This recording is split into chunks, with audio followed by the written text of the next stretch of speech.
ইসরায়েলের প্রধানমন্ত্রী নেতানিয়াহু, প্রতিরক্ষা মন্ত্রী গ্যালান্ট এবং ৩ হামাস নেতা হানিয়ে সিনওয়ার ও দাইয়েফের বিরুদ্ধে গ্রেফতারি পরোয়ানা জারির অনুরোধ করেছেন করিম খান। আইসিসির চিফ প্রসিকিউটর করিম খানের ইসরায়েলের প্রধানমন্ত্রী এবং ৩ হামাস নেতার বিরুদ্ধে গ্রেফতারি পরোয়ানা জারির অনুরোধের পরিপ্রেক্ষিতে আইসিসিকে নিষিদ্ধ করার আলোচনা করছে যুক্তরাষ্ট্র। মার্কিন প্রেসিডেন্ট জো বাইডেন বলেছেন, আইসিসির বিরুদ্ধে নিষেধাজ্ঞা জারির ক্ষেত্রে রিপাবলিকানদের সঙ্গে একযোগে কাজ করতে আমি রাজি।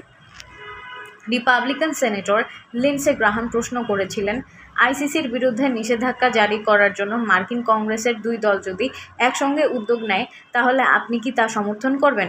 বাইডেন জবাব দেন, আমি আপনাদের সঙ্গে কাজ করতে রাজি। ইসরায়েল মঙ্গলবার সব সভ্য দেশকে করিম খানের এই সিদ্ধান্তের নিন্দায় সোচ্চার হওয়ার আবেদন জানিয়েছেন।